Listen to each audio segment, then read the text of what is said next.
봉독하겠습니다. 자막을 보시면은 자막에 다 나오게 되어 있습니다. 37절 한 절을 다 같이 읽겠습니다. 아버지께서 내게 주시는 자는 다 내게로 올 것이요 내게 오는 자는 내가 결코 내쫓지 아니하리라. 아멘. 예수님께서 친히 말씀을 하셨습니다. 아버지께서 내게 주시는 자는 다 내게로 올 것이고 내게 오는 사람은 내가 하나도 내쫓지 않고 다 영접해서 받아주겠다. 그렇게 말씀을 하셨습니다. 이 말씀은 예수님께서 우리에게 하신 중요한 약속이기도 합니다. 예수님은 이 말씀을 통해서 사람이 구원을 받는 세 가지 중요한 진리가 무엇인지를 가르쳐주고 있습니다. 여러분 말씀을 다시 한번 보십시오. 아버지가 먼저 등장하죠. 아버지께서 내게 주시는 자 이렇게 표현하고 있습니다. 자, 여러분 예수님 입장에서 이 말씀을 다시 짚어보겠습니다. 아버지께서 내게 주시는 자, 내게 주신다 이 표현은요, 넘겨주다 이 표현입니다. 이제 성경 원문을 보니까 그가 넘겨주셨다 이렇게 표현되어 있습니다. 그러니까 아버지께서 나에게 넘겨주신 사람들, 요 사람들 나에게로 오겠고 나에게 오는 사람들은 내가 결코 내어쫓지 않겠다, 그렇게 말씀을 하신 것이거든요. 그러니까 하나님께서 예수님께 넘겨주신 사람이 있고 이 사람들은 예수님을 믿고 구원을 얻게 된다, 그렇게 성경이 일러주고 있는 것입니다. 이 말씀은 내가 구원받는 이 일이 우연히 어쩌다가 일어난 사건이 아니라는 뜻입니다. 하나님은 이미 누구를 선택해서 넘겨줄 것인가를 이미 작정을 하신 것입니다. 여러분 에베소서 1장 3절에서 5절 말씀을 제가 한번 읽어보겠습니다. 자막에 나오죠. 여러분 천천히 눈으로 한번 따라와 보시기를 바랍니다. 찬송하리로다 하나님 곧 우리 주 예수 그리스도의 아버지께서 그리스도 안에서 하늘에 속한 모든 신령한 복으로 우리에게 복 주시되 곧 창세 전에 그리스도 안에서 우리를 택하사 맞습니까? 우리로 사랑 안에서 그 앞에 거룩하고 흠이 없게 하시려고 그 기쁘신 뜻대로 우리를 예정하사 예수 그리스도로 말미암아 자기 아들들이 되게 하셨으니 라고 말씀하고 있습니다. 여기서 창세전에 우리를 택하셨다, 그리고 그 기쁘신 뜻대로 우리를 예정하셨다라고 말씀을 했습니다. 또 한 곳을 더 찾아보겠습니다. 로마서 8장 30절 말씀을 제가 한번 읽어보겠습니다. 이 말씀은 한 절이니까 우리 다 같이 한번 읽어볼까요? 시작. 미리 정하신 그들을 또한 부르시고 부르신 그들을 또한 의롭다 하시고 의롭다 하신 그들을 또한 영화롭게 하셨느니라. 거기 보시면 미리 정하신 그들이라고 표현하고 있죠. 자, 이 성경 두 구절을 연속해서 보시면요, 하나님이 창세전에 우리를 택하셨다, 또 우리를 예정하셨다, 또 미리 정하셨다라고 이야기하고 있습니다. 그러니까 내가 예수님을 믿고 구원받은 이 일은 하나님께서 창세전에 나를 선택하시고 기쁘신 뜻대로 나를 예정하시고 또 미리 정해 놓으셨기 때문에 내가 예수님을 믿고 하나님의 자녀가 될 수 있었다, 이 결론이 나오게 되는 것입니다. 사랑하는 성도 여러분, 하나님께서 나를 구원해 주시기 위해서 하나님이 보내주시겠다라고 약속하신 하나님의 아들 독생자 예수님을 이 땅에 보내주셨습니다. 하나님께서 나의 구원을 위해서 독생자 예수님을 보내주셨을 뿐만 아니라 보내주신 것으로 그치는 게 아니에요. 예수님을 보내준 것으로만 그친 게 아니라 그 예수님에게로 나를 이끌어 주신 것입니다. 예수님을 보내주셨고 택하시고 예정하시고 작정하신 나를 그 예수님에게로 이끌어 주셔서 예수님께 나아가게 만드시고 예수님을 만나게 만드시고 예수님을 영접할 수 있도록 나에게 복을 주셨다. 그렇게 말씀을 하고 있는 것입니다. 여러분, 호세아서 11장 4절 말씀에 보시면요, 내가 사랑의 줄로 그들을 이끌었노라 라고 말씀을 하고 있습니다. 하나님께서는 택한 백성들을 사랑의 줄로 이끌었다라고 표현합니다.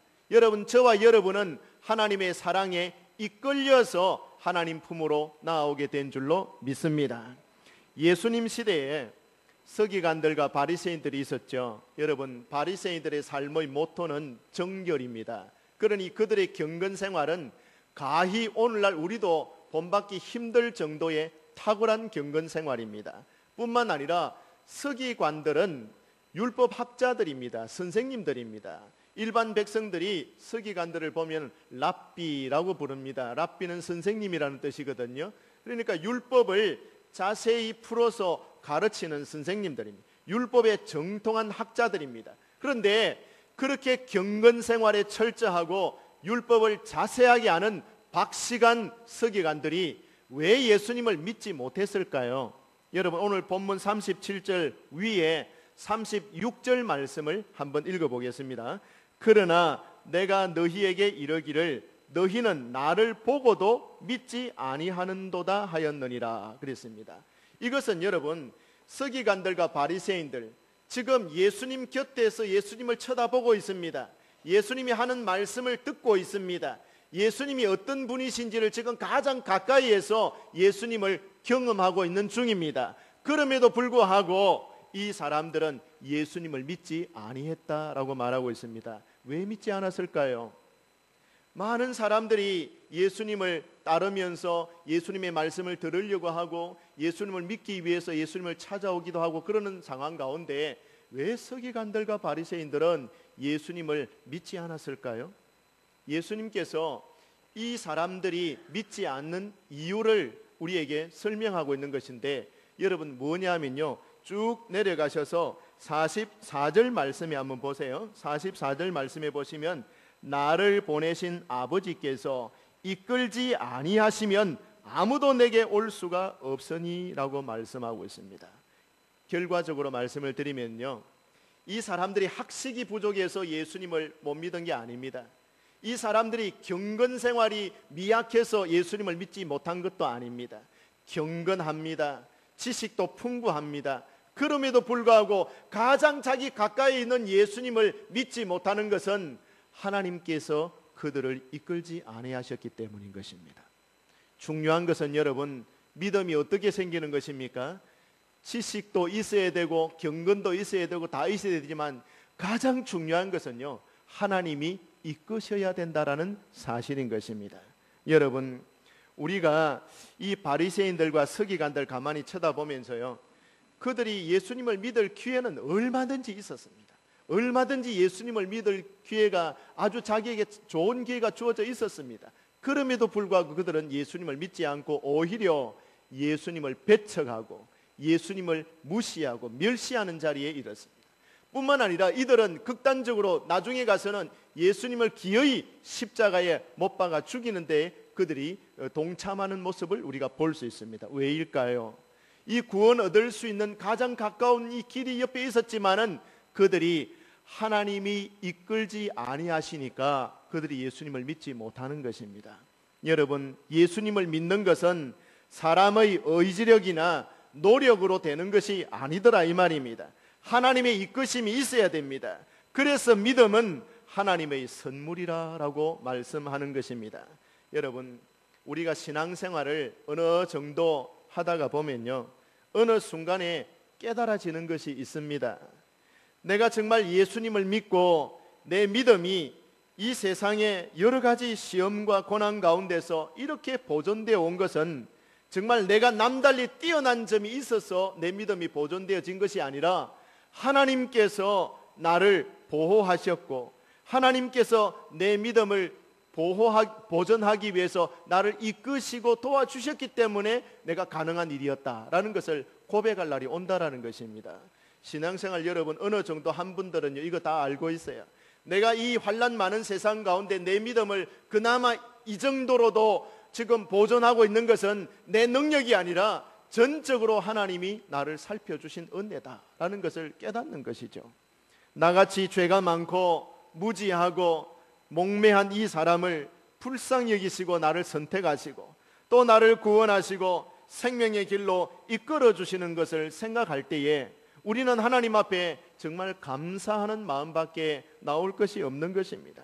이 진리를 깨달은 사람은 다른 사람에 대해서 언제든지 겸손한 마음을 가질 수밖에 없는 것이죠.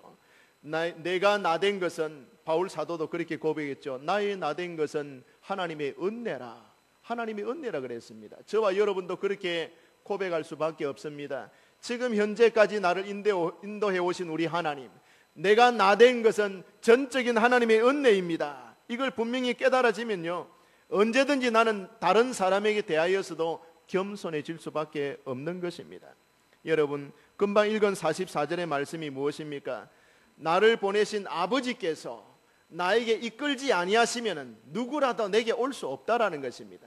여러분이 지금 하나님 앞에 나와서 예배 드리고, 여러분 하나님 손에 이끌려서 기도의 자리로 나아가고 또 하나님을 섬기는 자리로 나아갈 수 있는 것은 전적으로 하나님이 여러분을 이끌고 계시기 때문에 가능한 일인 줄 믿습니다. 여러분, 하나님께서 우리를 이끄신다, 이거는요 대단한 힘입니다. 우리 인간의 생각이나 의지를 초월해서 하나님께서 강력하게 우리를 이끄신다, 이런 의미인 것입니다. 이끄시기 때문에 우리가 그리스도께 나올 수가 있었다라는 사실인 것입니다. 여러분, 오늘 이 예배의 자리로 나온 것도 하나님의 강력한 이끄심 아닙니까? 우리가 전도를 하다 보면요, 이런 사람을 간혹 만납니다. 예수님을 믿으십시오, 또 우리 교회에 오십시오. 그러면요, 불신자들 중에서 이렇게 말하는 분들이 있어요. 교회 다니는 사람들이 나쁜 짓을 하도 많이 하니까, 교회 다니는 사람들이 부도덕하고 본받을 게 하나도 없으니까 나는 교회 안 간다, 나는 예수 안 믿는다, 그런 신앙생활을 하기 싫다, 이렇게 말하는 사람 가끔씩 만나요. 참 많지는 않지만 그런 사람들을, 참 완고한 사람들 가끔씩 만나는 때가 있어요. 전도하다 보면 그렇죠. 교회 다니는 사람들이 그렇게 부도덕할 수가 있는가? 교회 다니는 사람들이 그 정도의 양심이고 도덕심 정도 같으면 난 신앙생활 하기 싫다, 이렇게 안 나오는데요.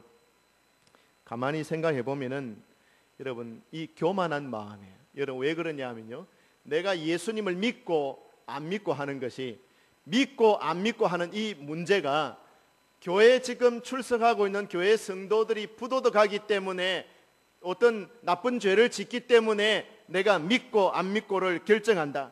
교회 다니는 사람들 때문에 내가 실망하기 때문에, 교회 다니는 사람들이 보기 싫기 때문에 내가 믿고 안 믿고를 내가 지금 결정한다, 이 말이거든요. 여러분, 믿음은 내가 살펴보고 내가 판단해보고 괜찮다고 생각할 때 언제든지 가질 수 있는 것이 믿음이다, 그렇게 생각한다면 큰 오해입니다.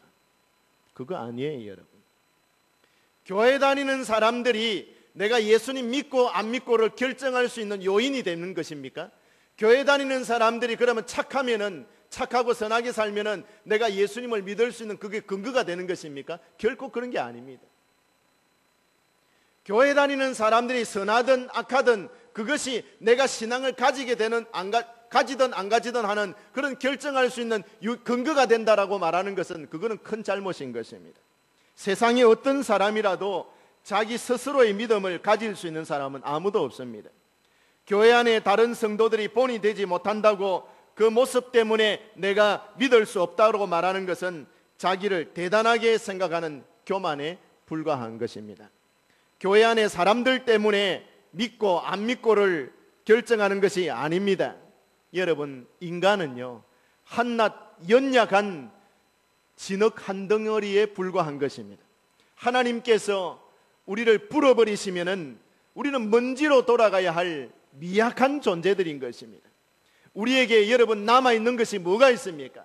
인간에게 정말 내세울 만한 것이 뭐가 있다라는 말인 것입니까? 정말 나에게 무엇인가 있어서 내가 내 믿음을 스스로 결정할 수 있는 것입니까? 내가 내 믿음을, 내가 믿는다 안 믿는다, 이것을 내 마음대로 결정할 수 있는 문제인 줄 아십니까? 내가 믿고 안 믿고의 문제를 다른 사람 때문에 내가 믿고 안 믿고를 이제 결정할 수 있는 이런 그게 있다는 말인 것입니까? 전혀 그럴 수가 없습니다. 여러분, 우리는 내세울 만한 것도 자랑할 만한 것도 아무것도 없는 연약한 존재들입니다. 여러분, 믿음은요, 전적으로 하나님이 주셔야 우리가 가질 수 있는 것입니다. 그래서 믿음은 하나님의 선물이라고 표현하는 것입니다. 내가 가지고 싶으면 가질 수 있고 버리고 싶으면 버릴 수 있는 그런 문제가 아닌 것입니다. 저 사람 때문에 가질 수 있고 저 사람 때문에 내가 버릴 수도 있는 그런 문제가 아니다라는 사실인 것입니다.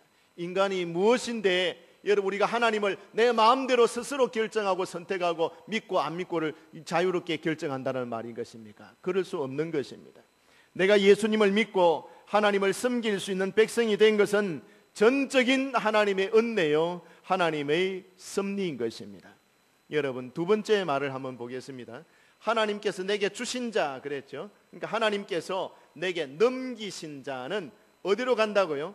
그리스도께 나아간다 그랬습니다. 그래서 예수님 입장에서 보면 내게 나아오는 자라고 표현하고 있습니다. 내게 나아오는 자. 여러분, 이 말씀에는요, 우리 인간의 책임이 잘 나타나 있습니다. 그리스도께 나아가는 것은 내가 해야 될 일인 것입니다. 나아가는 것은 반드시 내가 나아가야 되는 것입니다. 나의 책임이다 이 말입니다. 선택하시고 예정하시고 이끄시는 분은 우리 하나님이십니다. 그러나 하나님의 이끄심대로 순종하여 그리스도께 나아가는 것은 전적으로 내 책임입니다. 하나님이 이미 선택해 놓으셨고 다 예정해 놓으셨으니 내가 할 일은 전혀 없다라고 말한다면 큰 오해인 것입니다. 여러분, 우리가 무슨 행동을 하든 어떤 인생을 살든 무조건 하나님이 나를 구원해 주신다 이렇게 생각해서는 안 됩니다. 하나님은 우리를 기계로 만들어 놓으신 것이 아닙니다. 무슨 입력을 시켜놔가지고 기계를 만드는 로봇을 만들어 놓고 입력을 시켜가지고 때가 되면 딱 나아가도록 딱 세팅을 해놓은 게 아니다 이 말입니다. 여러분, 하나님의 부르심과 선택에는요, 반드시 우리의 반응을 요구하는 것입니다. 그 은혜에 대하여서 믿음과 순종으로 합당한 삶을 살 것을 하나님이 요구하시는 것입니다. 하나님께서 우리를 부르시는 데는 그 이유와 목적이 분명히 있는 것입니다. 그것은 예수 그리스도를 닮아 하나님의 성품에 참여하도록 하기 위함인 것입니다. 여러분, 출애굽한 백성들은 지금 말할 것 같으면 구원받은 하나님의 자녀들 이렇게 표현하면 딱 맞습니다.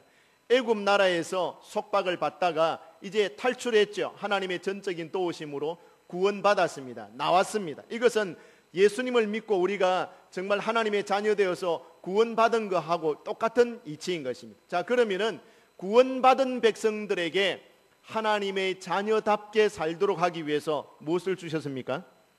언약을 맺으시고 그 언약 맺은 증거로서 율법을 주시지 않으셨습니까? 그러니 하나님께서 이제부터는 너희들을 내가 구원했고 시내산에서 이제 언약을 맺자. 이스라엘 백성들과 하나님 당사자 간에 언약을 맺습니다. 나는 너의 하나님, 너희들은 내 백성, 서로 간에 언약을 맺습니다.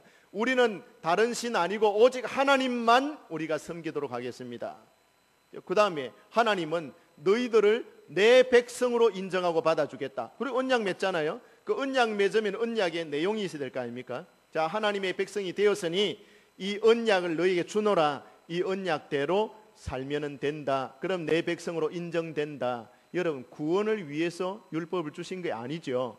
이미 구원받은 백성이, 언약의 백성이 구원받은 백성답게 살도록 만들어주기 위해서 하나님 율법 주신 거잖아요. 그러면 구원받은 백성은 율법의 말씀을 깊이 묵상하고 읽고 그 말씀대로 순종하면서 살 책임이 있는 것입니다. 하나님이 구원했으면은 구원받은 백성답게 하나님을 섬기면서 언약을 지키면서 그 율법의 말씀을 지키면서 살아야 할 의무가 있습니다. 그렇죠? 그 의무는 구원받은 백성에게 있는 의무인 것입니다. 이걸 어겨버리면 안 되는 것이죠. 언약 맺어놓고. 여러분, 맨 마찬가지입니다.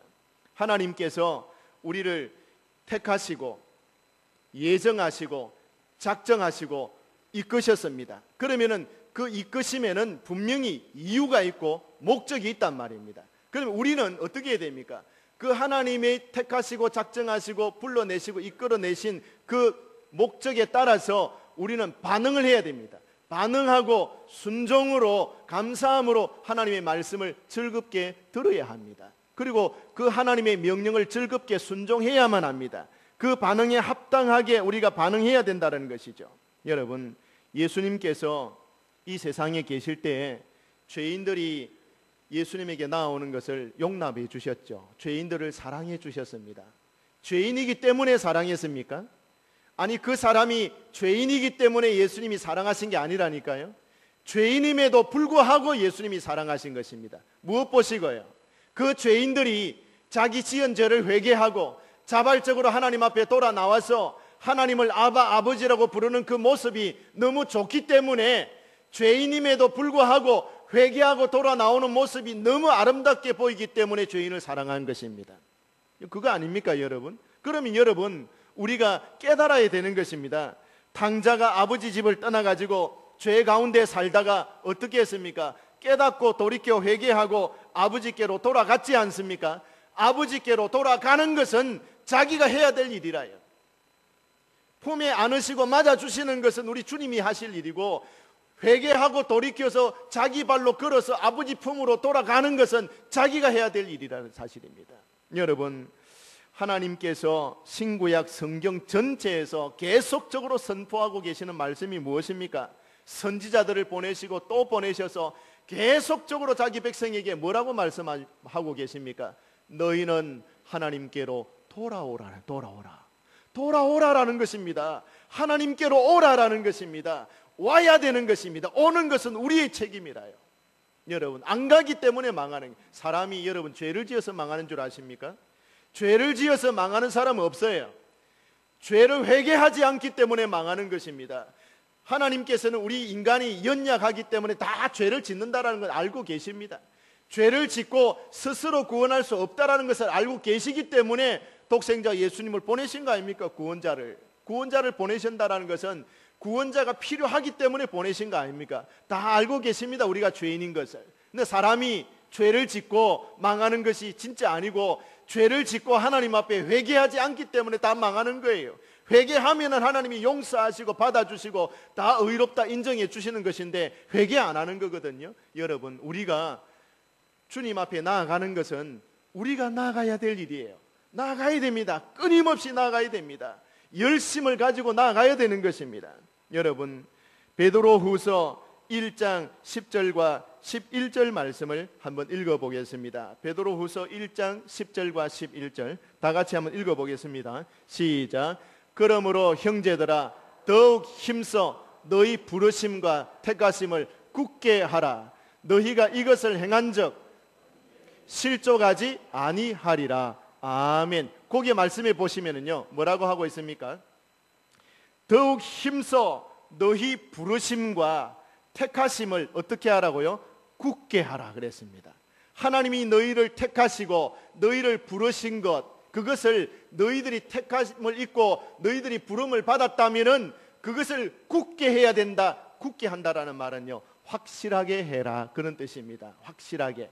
하나님이 너희들을 택하시고 너희들을 부르셨는데, 너희들이 그리스도께 나와서 이 믿음을 가졌다면은 그 믿음이 흔들리지 않고 그 믿음이 실족되지 않도록, 떠내려가지 않도록 너희 믿음을 굳게 하여야 된다. 확실하게 해야 된다. 그렇게 사도 바울이 권면하고 있는 것입니다. 여기에 실족하지 아니하리라, 이 말은 실족한다라는 건요, 미끄러진다 뜻입니다. 어디에서 미끄러지느냐 하면요, 하나님 나라에 들어가는 것에서 미끄러진다, 이렇게 되어 있어요. 성경 원문에 가만히 살펴보면요. 그러니까 우리가 하나님께서 택하시고 부르심이 있는데 우리가 이 땅에 살면서 우리의 믿음을 확실하게 하지 않으면은 실족해서 미끄러질 수 있다는 말이에요. 그러니까 조심해야 되는 것입니다. 내가 예수님을 믿었으니 이후로부터는 어떻게 살아도 하나님이 나를 다 구원해 주실 것이다, 천만의 말씀입니다. 여러분, 그렇다면은 힘써서 우리가 복음을 지키고 하나님 말씀을 순종하고 힘써서, 정말 예수님께서 우리에게 뭐라고 말씀하셨습니까? 우리가 믿음 생활에 열심을 품고 주를 섬기라 그랬죠. 열심을 낼 이유가 뭐가 있습니까? 예수님께서 우리에게 찾아오셔서 말씀하고 있는 이 음성들을 가만히 한번 들어보십시오. 시험에 들지 않게 깨어서 기도해야 된다. 밤은 깊고 낮이 가까워서니 어두운 일을 벗어버리고 빛의 갑옷을 입어야 된다. 예수 그리스도의 군사가 되어서 주와 함께 고난을 받아야 된다. 이기는 자는 생명의 면류관을 얻을 것이니까 이기도록 힘써야 될 것이다. 다름질하는 자는 이기도록 하기 위해서 힘써서 달려가야 될 것이다. 왜 이렇게 말씀을 하고 있는 것입니까? 여러분, 힘쓰지 않으면 떠내려갈 수가 있습니다. 실족할 수가 있습니다. 미끄러질 수 있어요. 신앙생활은 어영부영하는 게 아닙니다. 여러분, 대충 해도 괜찮은 게 아닌 것입니다. 여러분, 신앙생활 그냥 해도 되는 것이 절대 아닌 것입니다. 예수님께 나아가기 위해서는요, 치열한 영적인 전쟁이 우리 속에 있다라는 것을 아셔야 됩니다. 이 세상은요, 공중의 권세 잡은 자 마귀가 손안에 쥐고 있어요. 지배하고 있습니다. 이 세상을 지배하고 있어요. 그렇기 때문에 이 세상에 공중의 권세 잡은 자 마귀의 영향을 우리는 알게 모르게 다 받게 되어 있는 것입니다. 서울에 살면은 잘생기든 못생기든 돈 많든 적든 간에 매연은 마셔야 돼요. 안 좋은 공기 마셔야 되잖아요. 그 영향을 다 받게 되어 있는 것 마찬가지입니다. 이 땅에 우리가 살고 있기 때문에 공중의 권세 잡은 자 악한 사단의 영향력을 알게 모르게 우리가 다 받고 있는 것입니다. 얼마나 미혹거리가 많습니까? 우리를 유혹하는 것들이 얼마나 많습니까? 우리를 시험하고 넘어지게 하는 이 두려움과 환난과 모든 이 악한 마귀의 괴계들이 얼마나 많은 것입니까? 여러분, 우리가 어영부영 신앙생활해도 좋을 단계가 결코 아닌 것입니다. 치열한 영적인 전쟁을 우리는 이 땅에서 치루어 내어야만 하는 것입니다. 여러분이 예수님께 나아가고자 하면은 예수님께 나아가지 못하도록 발목 잡는 요소들이 얼마나 많습니까? 어떤 분들은요, 하나님 앞에 예배드리러 딱 나가려고 하면은 머리가 때리 아픈 분이 있어요. 머리가 아파서 그냥 예배드리러 나가지를 못해요. 실제로 제가 그 광경을 체험한 거 아닙니까? 제가 늘 푸른 교회를 섬기고 있을 때에 아영이라는 아이가 있었어요. 우리 큰애하고 동갑이고 지금 이제 고등학교 1학년 됐겠네요. 걔가 초등학교 5학년 때 그 애가 교회에서 한 20분 정도 되는 거리에 섬에 살고 있었어요. 그래서 그 아이 집에 교회 차를 가지고 늘 제가 주일학교 아이를 데리러 다녔습니다. 그 동생들도 있고 하기 때문에 데리러 다니는데 그 아이는 할머니하고 같이 살았거든요. 할머니하고 같이 샀는데 그때 당시에 그 할머니가 나이가 한 60세 후반 70 초반 정도 된 할머니입니다. 근데 제가 그 아이를 데리러 갈 때에 그 할머니하고 늘 인사하죠. 우리 교회 보내줘서 고맙습니다. 아이를 데려오고 또 예배 마치면 또 데려다주고 감사합니다 또 인사하고, 그 할머니를 주일 되면 늘 만나는 거예요. 그래서 한날은 제가 전도했죠. 할머니 우리 교회 한번 와보세요. 참 좋습니다. 예수 믿고 손녀들도 이렇게 신앙생활 잘하는데 할머니도 우리 함께 예수 믿고 이게 우리 교회에 나온다면 손녀들이 얼마나 더 기뻐하고 좋겠습니까? 그러니 할머니 꼭 교회 나오세요. 예수 믿고 구원받으면 참 좋습니다. 그래서 그럼 한번 가볼까 이러더라고요. 그래서 이제 모시고 온 거죠. 제가 모시고 왔는데요, 예배당 안에 딱 들어와서 예배 자리로 딱 앉았는데 얼굴빛이 조금 이상한 거예요. 그래서 제가 그렇거니 처음 와서 그렇거니 생각하고 예배를 다 마치고 이제 모시다 드렸거든요. 첫 주에는 아무 말씀을 안 하셨어요. 두 번째 주까지도 왔는데 교회 왔다가 예배 참석하고 하셨는데 아무 말씀 안 하셨어요. 세 번째 주에 할머니를 다시 교회 예배 가자고 모시러 가셨을 때 안 가실라 그러는 거예요. 왜 안 가시려고 하느냐? 교회 가서 예배 자리에 앉아 있으니까 안 아프던 머리가 얼마나 쪼아붙이고 아픈지 막 아파서 막 견딜 수가 없더라는 거예요. 그런데 희한하게도 교회 문 밖에 나와서 자기 집에 가면은 머리가 하나도 안 아프다는 거예요. 하나도 안 아파요. 교회 가서 예배만 드리면 머리가 아프다는 거예요. 얼마나 아픈지 막 견딜 수가 없는 거예요. 여러분, 마귀가 그렇게도 역사하는 거예요. 교회 못 가도록, 하나님 만나지 못하도록 질병을 주고 고통을 주고 두려움을 주고 막 그러는 거예요. 하나님 앞에 나아가는 것을 그렇게 방해하는 거예요. 못 가게 하는 거예요. 또 어떤 사람은요, 이런 분이 있어요. 예배 시간 딱 돼가지고 내가 하나님 앞에 예배 드리는 시간, 예배 시간 딱 맞춰가지고 예배 드리러 딱 가려고 그러면은 갑자기 손님들이 막 찾아오는 거 있죠. 손님 찾아. 전화가 여기저기서 오고 손님이 찾아오고 바쁜 일이 생기고, 예배 시간에 예배드리러 못 나가도록 방해되는 요소들이 또 생깁니다. 그것뿐인 줄 아십니까? 그냥 평소에 안 하다가 마음에 작정을 하고 기도 시간을 딱 정하고, 지금부터는 이제 목사님이 기도하라 그랬으니까 마음에 결정을 하고 하나님 앞에 내 자녀들을 위해서, 내 가정을 위해서, 교회를 위해서 하나님 앞에 기도해야지 하고 기도하기로 마음에 작정을 하고 기도 시간을 정하고 기도하려 그러면은 갑자기 전에 없던 바쁜 일들이 막 갑자기 생겨요. 급한 일이 막 생기고 막 평소에 안 찾던 막 남편이 막 찾고 막 자식들이 막 찾고 막 갑자기 막 바쁘고 급한 일들이 막 생기는 거예요. 그래서 그 기도 시간을 지키지 못하도록 막 발목 잡는 거예요. 여러분, 그것이 우연한 일이겠습니까? 그렇지 않습니다. 영적인 전쟁입니다. 여러분, 우리가 그냥 어영부영 신앙생활을 해도 좋은 때가 아닌 것입니다. 여러분이 마음에 무언가를 결심을 하고 하나님 앞에 신앙으로 살겠다, 하나님 앞에 내 믿음을 가지고 하나님 앞에 신실하게 살겠다 마음에 작정을 하고 덤벼들면은요, 마귀는 여러분을 딱 방해하게 되어 있습니다. 대충 어영부영 신앙생활 하는 동 마는 동 그렇게 살면요, 마귀도 안 건드려요. 안 건드린다니까요. 안 건드려도 가만히 내버려둬도 그냥 그렇게 살다가 인생 끝날 거기 때문에 가만히 내버려둬요. 하지만 정신 바짝 차리고 믿음으로 살겠다, 하나님 제대로 섬기면서 하나님 앞에서 받은 사명 감당하면서 살겠다, 그러면요, 마귀는 딱 브레이크를 걸게 돼 있어요. 기억하셔야 됩니다. 내가 하나님 앞에 나아갈 때에 내가 온전한 믿음과 신앙으로 하나님을 섬기고자 준비하는 마음이 있을 때에 방해되는 요소를 분명히 이 마귀는 가라지같이 내 앞에 딱 뿌려 놓는단 말이에요. 가라지들을 막 심어버려요. 그냥 알곡이 자라는데 가라지를 막 팍 심어버려요. 그냥.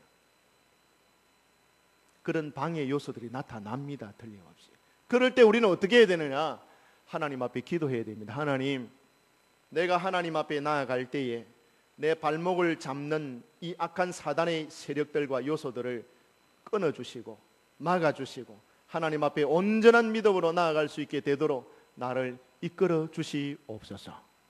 전도할 때도 마찬가지입니다. 여러분, 전도 그냥 합시다 그러니까 전도지 들고 그냥 아무 생각 없이 그냥 휘휘 이렇게 다니고 이 전도 이렇게 되는 게 아니에요. 여러분, 전도하러 나갈 때는요, 기도부터 먼저 해야 돼요. 하나님, 내가 오늘 하나님의 말씀을 전하기 위해서, 전도하기 위해서 나가는데 오늘 만날 사람을 만나게 주시옵소서. 만날 사람 만나게 되는데 그 사람에게 복음을 증거할 때에 악한 사단이 방해하지 못하도록, 내 전도하는 이 일을 회방하지 못하도록 하나님께서 사단의 세력을 결박시켜 주옵소서. 기도로 사단을 딱 결박시켜 놓고 전도하러 딱 나아갈 때에 하나님의 영이 충만하게 역사하는 것입니다. 아무 준비 없이 하는 일이 아니에요. 여러분, 영적인 전쟁이란 말입니다. 아무 생각 없이 나가는 게 아닙니다. 여러분, 우리가 신앙생활을 하는 것은요, 어영부영 대충대충 하는 것이 아니라 정신을 차리고 깨어서 우리가 기도하면서 이렇게 최선을 다해서 해야 될 문제인 것입니다. 그 다음에 여러분, 세 번째 보시면은요, 예수님께 나오는 사람을 예수님이 어떻게 하신다고요? 내가 결코 내어 쫓지 아니하리라 라고 말씀을 하셨습니다. 이것은 그리스도께서 하시는 일이죠. 어떤 동기로 나왔든지 간에 우리가 예수님께로 나왔다면 예수님은 우리를 내어 쫓지 않고 받아주시겠다라고 말씀을 하셨습니다. 하나님께서 나에게 구원의 기회를 주시는 것이죠. 과거에 어떤 죄를 내가 범했든지 간에 또 현재 내가 어떤 상황 가운데 놓여 있든지 간에 예수님은 나를 쫓아내지 않으시고 나를 맞아주시고 나를 영접해 주시고 나의 형편을 불쌍히 여겨주시는 분이십니다. 여러분, 예수님께서 그렇게 말씀하셨잖아요. 내게 오는 자 내가 내어 쫓지 않는다. 여러분, 이게 뭡니까? 나를 책임져 주신다라는 그런 뜻입니다. 누가 나를 책임져 줍니까? 누가 내 인생을 책임져 줍니까? 누가 고장난 내 인생을 책임져 줍니까? 누가 고장난 내 육체, 내 정신, 내 흐트러진 삶의 모든 환경들, 자포자기하고 싶은 이 어두운 현실들 누가 책임져 주시는 것입니까? 우리를 지으신 창조주 하나님 예수 그리스도께서 우리를 책임져 주신다. 그렇게 말씀하고 있습니다. 내게 나오라는 것입니다. 내게 나와서 좋은 것을 얻으라라는 것입니다. 생명의 꼴이 여기 있다라고 말씀합니다. 생수가 여기 있다라고 말씀합니다. 가란 심령들은 나와도 좋습니다. 배고픈 줄인 심령들은 나와도 좋습니다. 만족한 꼴을 얻게 될 것입니다. 생수를 얻게 될 것입니다. 여러분, 하나님께서 나를 이끄시고 성령의 감동을 주셔서 그리스도께 나아가게 하실 때에 그리스도는 우리를 받아주십니다. 받아주셔서 어떤 죄를 지었던 간에 어떤 큰 죄든지 많은 죄든지 그걸 묻지 않으시고 나와서 회개하기만 하면은 하나님이 예수 그리스도를 통하여서 죄 사함의 은총을 우리에게 주신다라고 약속하는 것입니다. 여기서 여러분 중요한 단어가 결코라는 말인 것입니다. 내가 결코 내어쫓지 아니하리라. 반드시 너를 영접해 준다라는 그런 의미인 것입니다. 누구든지 예수님께 나오는 사람은 여러분 안심하고 나아갈 수 있습니다. 전도를 해보면요 이런 분들이 있어요. 자, 예수님 믿고 우리 구원 받읍시다. 천국 갑시다. 예수님께 나와서 죄 용서를 받으시고 천국 갑시다. 어떤 분들은요 너무 겸손해가지고 뭐라고 말하냐면 내가 지은 죄가 너무너무 많아가지고 지은 죄가 많아가지고 나는 교회에 못 가겠습니다. 이런 분들이 간혹 있어요. 여러분 지은 죄가 많아서 교회에 못 나온다고요? 하나님 앞에 못 나온다고요? 그런 분들에게는 제가 꼭 이런 비유를 든답니다. 아니 선생님은 목욕탕에 언제 가십니까?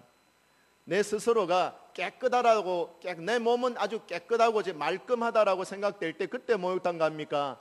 뭔가 좀 내가 좀 더러워졌기 때문에 때가 좀 있을 것 같아서 좀 이렇게 목욕탕 가서 씻어야 될 필요가 있을 때 갑니까? 언제 갑니까? 물어보면 언제겠습니까? 씻어야 되겠다. 아주 몸이 좀 때가 끼었고 좀 더러워졌다. 이렇게 생각될 때 목욕탕 가는 거죠. 교회도 마찬가지. 교회도 내가 죄인이다. 내 죄값을 누군가가 처리해주지 않으면 안 된다. 누군가가 나를 도와주지 않으면 안 된다. 나는 정말 심각한 죄인인데 나를 도와주실 분이 없는가? 죄인인 것이 깨달아질 때, 그 죄인인 것이 깨달아질 때에 예수님이 필요한 것입니다. 그때 교회에 나가는 것입니다. 내 몸이 지금 좀 더러워져 있다, 좀 씻어야 되겠다라고 생각할 때 목욕탕 가는 것처럼 우리가 내가 심각한 죄인이다, 큰 죄인이다라고 느껴지면 그때 예수님께 나아가서 예수님의 보혈로 내 죄를 씻는 겁니다 라고 가르쳐주면 고개를 끄덕끄덕. 여러분 자기가 깨끗하다고 생각하는 사람, 나는 뭐 아무 죄를 지은 적이 없다, 나는 법 없이도 살 사람이다, 그 사람들이 더 무서워요. 법 없이도 살 수 있다. 제일 무서운 사람이 법 없이도 사는 사람이 무서운 사람이에요. 그런 사람은 회개 안 한다니까. 회개 안 해요. 여러분 병원에 안 가는 사람이 어떤 사람입니까? 나는 건강한데 무슨 병원. 자기가 스스로 건강하다고 생각하는 사람 건강검진도 안 받죠. 정기 건강검진도 안 받고 뭐 병원에 가기를 아주 싫어하죠. 병원 막 가서 정기 건강검진 한번 받아보라 그러면 무슨 소리, 내가 지금 한참 건강한데. 그러다가 뭐 큰 중환병에 딱 걸리면은 그때서야 기가 팍 꺾이게 되는 거죠. 자기가 죄인이라고 느껴질 때 그때 예수님이 필요한 것 아닙니까? 우리가 정말 예수님, 나는 정말 심각한 죄인입니다, 예수님이 필요합니다 하고 생각하고 그렇게 믿고 예수님에게 나올 때 예수님은 어떤 사람이든지 거절하지 않고 다 받아줍니다. 다 받아줍니다. 문제는요, 이거 고백 안 하는 게 문제예요. 내가 예수님 앞에서, 하나님 앞에서 심각한 죄인입니다, 이게 못 깨달아지고 안 깨달아지는 사람이 정말 심각한 사람이에요. 여러분 진짜 우리가 예수님 앞에 은혜를 받으려고 하면요, 이것부터 깨달아져야 돼요. 내가 죄인인 게 깨달아져야 돼요. 여러분 베드로가 고기 잡힌 일 때문에 예수님 앞에 나아가서 뭐라고 고백했습니까? 고기 많이 잡힌 것, 153마리 잡힌 것 때문에 아이고 경사났네, 돈 버렸네, 이거 말하는 게 아니고요, 고기가 많이 잡힌 그 일 때문에 예수님 앞에 찾아가서 한다는 말씀이 주여 나는 죄인이로소이다, 나를 떠나소서, 그렇게 말했답니다. 아니 고기 잡힌 거하고 자기가 죄인인 거하고 뭔 관계가 있어요? 예수님께서 말했지 않습니까? 깊은 데로 가서 배 오른쪽에 그물을 던져서 내려서 고기를 잡으려고 했을 때 깊은 곳에 가서 오른쪽에 던져서 그물을 던져서 고기를 잡아보니까 밤새도록 고기 잡았는데 한 마리도 못 잡았는데 153마리를 잡으니까 이거는 사람의 능력이 아니라 하나님의 능력이다라는 걸 깨달았어요. 내게 명령하신 분이, 저분은 신적인 능력을 가지고 있는 하나님이시다라는 그 존재를 깨달았단 말입니다. 예수님의 존재를 깨달았을 때에, 예수님이 어떤 분이신지를 깨달았을 때에 자기 자신도 깨달아지는 거예요. 내가 죄인이다라는 거. 그러니까 여러분, 이게 은혜예요. 내가 죄인이다라는 사실이 깨달아지고 예수님 앞에 굴복할 수 있는 이것이 정말 은혜인 것입니다. 예수님 앞에 나가서 무릎을 꿇고 내가 죄인입니다 라고 고백할 수 있는 이것이 여러분 하나님의 은혜가 아니고 무엇입니까? 세상 많은 사람들은요, 자기가 죄가 있어도 죄를 감추기에 급급해요. 내가 무슨 죄를 지었나 이게. 난 그런 죄를 지은 적이 없다 뻔뻔스럽게 하면, 자기가 자기 지은 죄가 있지만은 자기 지은 죄를 감추려고 하는 것이 인간의 본능입니다. 한데 은혜 받은 사람은요, 내가 죄인입니다 고백하고 하나님 앞에 나가서 정말 주님의 도움이 필요합니다, 이거 말하는 사람 아닙니까? 이게 은혜 받은 사람의 특징이에요. 우리가 은혜 받았다라고 말하는데 은혜 받은 특징이 무엇입니까 여러분? 막 은혜 받으면 막 물리를 걸어 다니고 막 이래야 되는 겁니까? 막 방언을 말하고 막 병을 고치고 기적을 행하고 이래야 되는 겁니까? 여러분, 나타나는 현상이 여러 가지가 있을 수 있지만요, 진짜 큰 은혜 중에 은혜는요, 자기가 죄인인 걸 깨닫는 거예요. 정말 내가 하나님의 도움이 필요한 죄인입니다. 하나님, 내 죄를 용서해 주시고 나를 맑게 내 죄를 씻겨 주옵소서. 그거 고백할 수 있는 게 은혜예요 여러분. 근데 여러분, 은혜 받은 성도들인 줄 믿습니다. 우리 시온성교의 모든 신앙의 가족들은 하나님의 은혜 받았기 때문에 지금 이 시간 하나님 앞으로 나와왔고 예배드리고 내가 죄인입니다라는 이 고백을 하나님 앞에 우리가 드릴 수 있게 된 줄로 믿습니다. 자, 정리를 한번 해보겠습니다. 37절을 한번 다시 보시기를 바랍니다. 아버지께서 내게 주시는 자, 맞습니까? 하나님께서 예수 그리스도에게 넘겨주신 사람들, 저와 여러분이 소속되어 있습니다. 그렇죠? 작정하시고 예정하시고 선택하시고 이끌어 주신 이 사람들을 예수님에게 인도해 주셨고, 예수님께 인도되어지는 사람은 자기 발로 내가 죄인입니다라고 고백하고 나아가는 성도가 되는 것이고, 그렇게 예수님 앞에 나오는 사람들은 예수님께서 결코 내어쫓지 않고 우리를 다 맞아주시고 영접해 주신다 그랬습니다. 여러분, 한 주 동안도 살아가실 때에 적어도 이 기쁨 가지고, 이 즐거움 가지고 여러분 신앙생활 하면서 승리하며 살게 되시기를 바랍니다. 적어도 나는 예수님에게 나아갔고 하나님의 선택과 예정을 입어서 하나님의 이끌림을 받아서 예수님께 나아갔고, 예수님에게 나아갔을 때 나를 거절하지 않고 예수님이 나를 받아주신 사람이다. 나는 예수님께 소속된 사람이다. 나는 예수님 안에 거하는 사람이다 라는 이런 기쁨과 이런 감사 속에서 한 주 동안도 신앙으로 승리하며 여러분 살게 되시기를 주님 이름으로 축복합니다.